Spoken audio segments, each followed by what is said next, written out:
Have you felt it? That subtle pressure from others to think, act, or be a certain way. A colleague undermining your confidence. A family member whose love comes with unspoken expectations. A partner whose moods dictate your emotional weather. You walk away feeling depleted, less yourself, as if invisible threads are pulling at your sovereignty.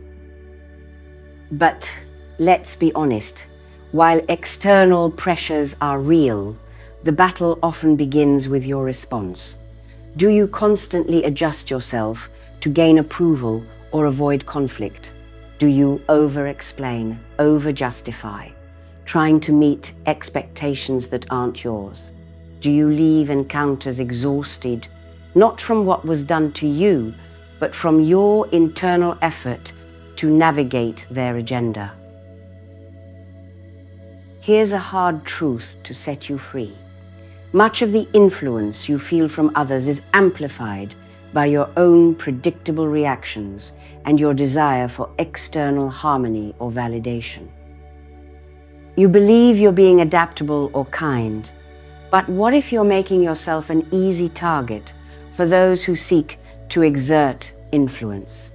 What if your efforts to keep peace are the open door through which your energy is drained and your boundaries crumble? This isn't blame, it's the key to your empowerment. Why do we get caught in these draining dynamics? Let's look at the controller's playbook and, more importantly, our patterns that let their tactics land. Controllers, subtle or overt, often operate from their own insecurity. They try to manage their environment and people in it to feel safe or significant. Their methods vary: charm, intimidation, guilt, creating dependency.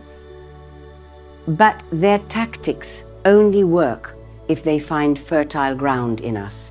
What makes you susceptible? Fear of disapproval, childhood conditioning to never rock the boat, discomfort with conflict, a poorer sense of self where your desires blur with theirs. Here's a hard truth. Often, those who successfully steer you aren't master manipulators. You've handed them the controls through your unexamined reactions. Your immediate defensiveness, a hook; your desperate need to explain, another; your tendency to take responsibility for their mood, a giant hook.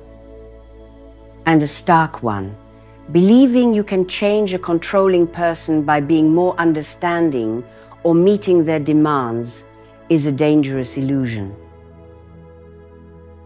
You're not fixing them. You're enabling their pattern and eroding your soul. The game continues because you keep playing your predictable part. In a world often pushing its agendas, is there a way to stand firm without becoming hard, to be resilient without aggression? Millennia ago, the sage Lao Tzu offered timeless wisdom that serves as a powerful shield. He saw how easily people are thrown off center by others' demands, how seeking external harmony at the cost of inner truth leads to suffering.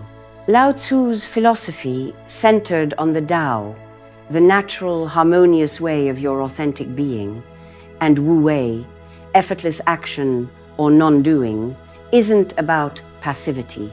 It's about cultivating such a deep connection with your inner truth that others' attempts to unduly influence you lose their power. It's strength found not in force, but in stillness, clarity, and the paradoxical ability to yield without breaking.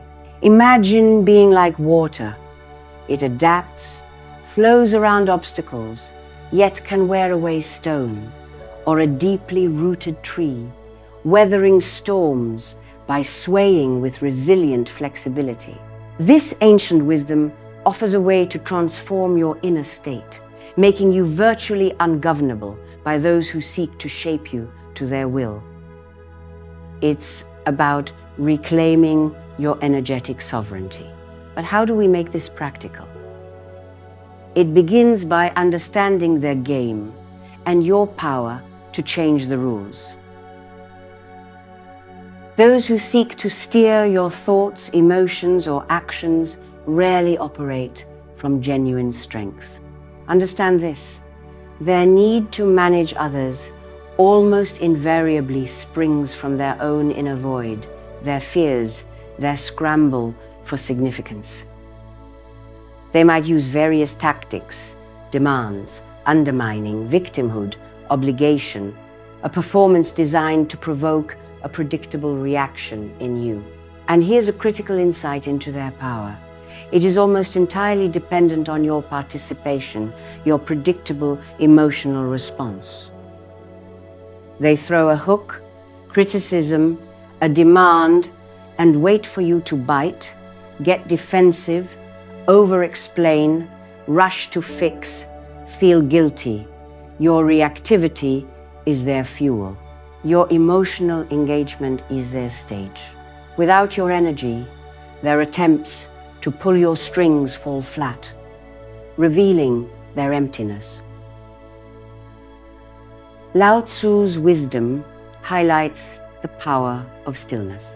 When you cultivate an inner center not easily rocked, when you observe their attempts to direct your feelings without being swept away, their force meets not a resisting wall which they expect, but an empty space, a calm void.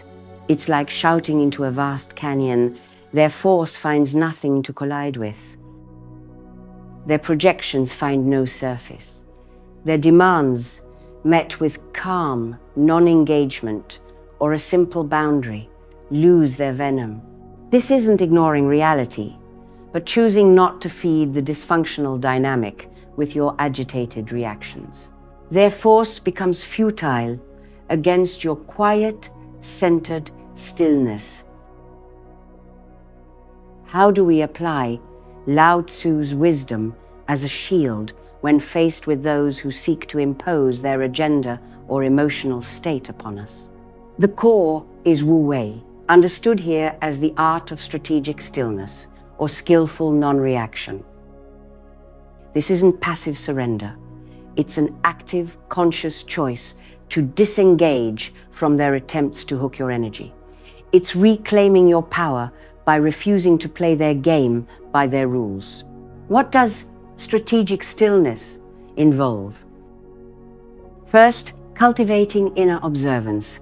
Before reacting, observe. Observe their words, tactics, emotional state. Crucially, observe your own internal reactions, the urge to defend, explain, please, attack. This space between stimulus and response breaks the circuit of habitual reactivity controllers rely on. Second, practicing energetic detachment. Don't let their emotional state become yours.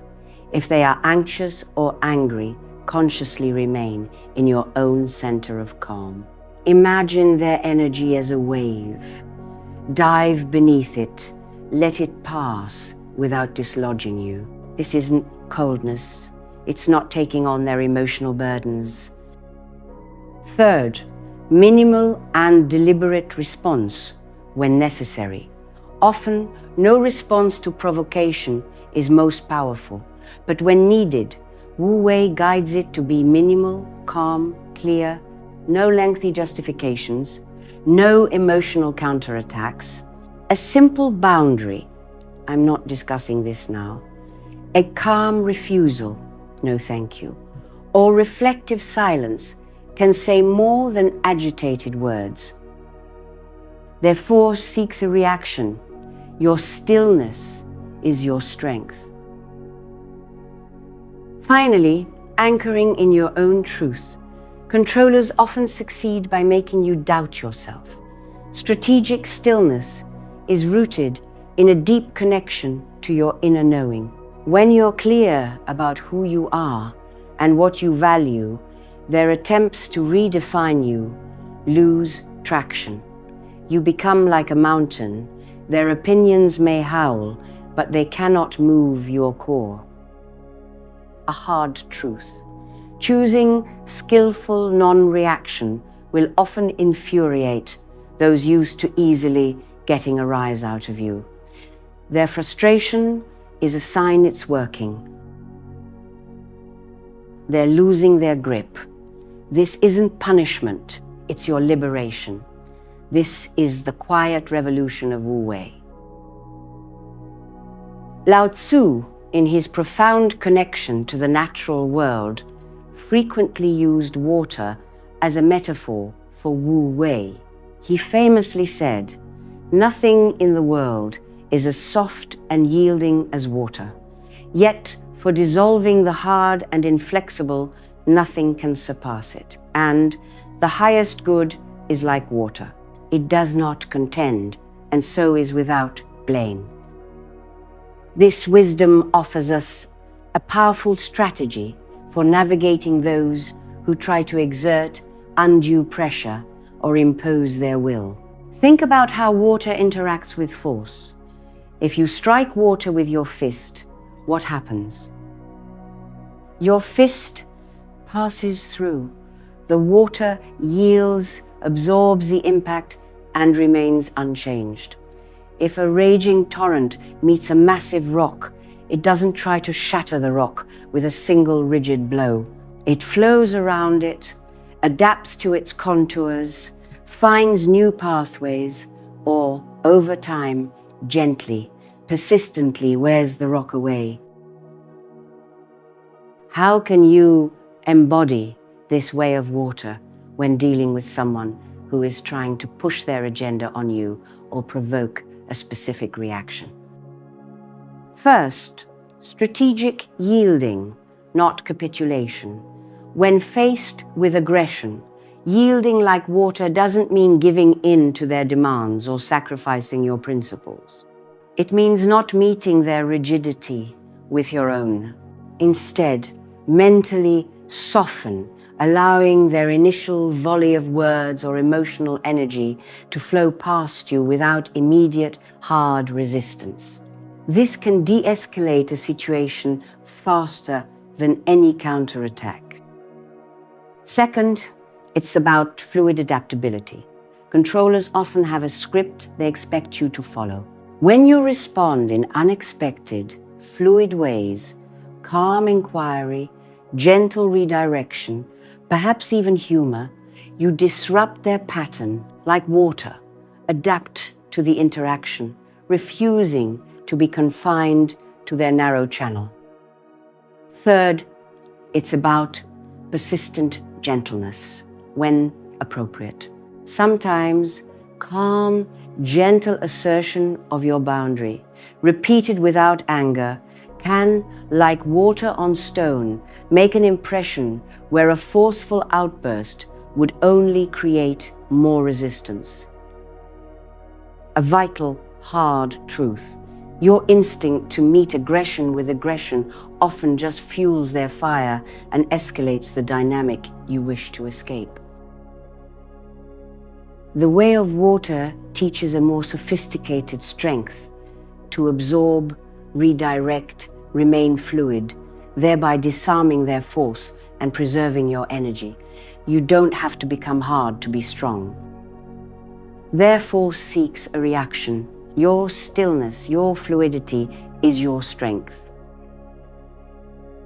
Those who seek to unduly influence thrive on complexity, drama, and hooking into your unmet needs or insecurity.